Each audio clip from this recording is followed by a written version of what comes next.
On average, an NHS worker has lost around 15% of their pay over the past decade. Local government workers have lost 23% in real-term pay cuts, and we can't ignore what's been happening in the social care sector or the sectors that have been privatised, where the vast majority of workers, predominantly women, people from Black, Asian, minority ethnic background, are on minimum terms and conditions. So if somebody in those sectors were positive with the virus and they had to self-isolate, they were having to live off £95 a week. And if it wasn't for the work that we did back in the summer in terms of securing that infection control fund through the health and social care sector, which was just filled with so much bureaucracy in how it was drawn down, we've still got thousands of workers, even today, that are on breaking point, on the breadline, because they can't afford to stay at home because they're on minimum terms and conditions, and they don't have the luxury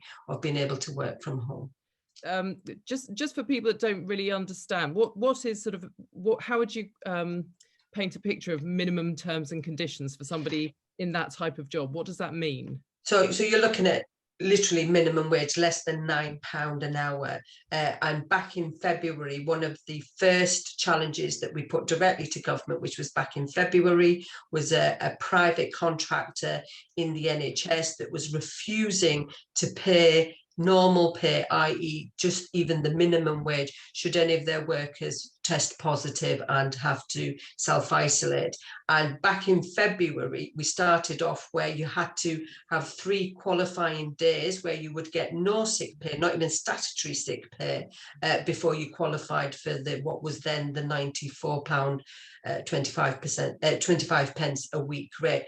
And we put a lot of pressure on government, and the government did listen. I have to say there was lots of other, including the Labour Party, who put a lot of pressure on. So what the government did do is make the announcement that they were going to do away with the 3 days of waiting for the statutory sick pay, and that you could claim statutory sick pay from day one. Mm-hmm. But that wasn't enough, because our big demand at the time was that you need to come in and underwrite pay, because what you've got is people on minimum wages that can't afford to self-isolate. And then we got put into this sort of situation where we were here firsthand, that it was workers trying to make the decision, what do they do?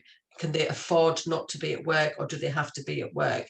And that's not even me starting the conversation about just the abject failure by government not to protect workers through proper risk assessments, which is the employer's responsibility, but the personal protective equipment that should have just been rolled out. I mean, they should have been ready for this. It should have been rolled out across the care sector, the NHS sector, and across our schools, but none of that was in place. It was almost like every step of the way, and I was in weekly conversations with the government, they were just playing catch up. And I would still say today, 24th of March 21, we're still making the case for the government to step in and underwrite workers' pay should they have to self-isolate, because we've still got thousands of workers who are still just self-isolating on the statutory sick pay of £94.50. And I think Hancock said it quite early on, he didn't think he could afford to live off that.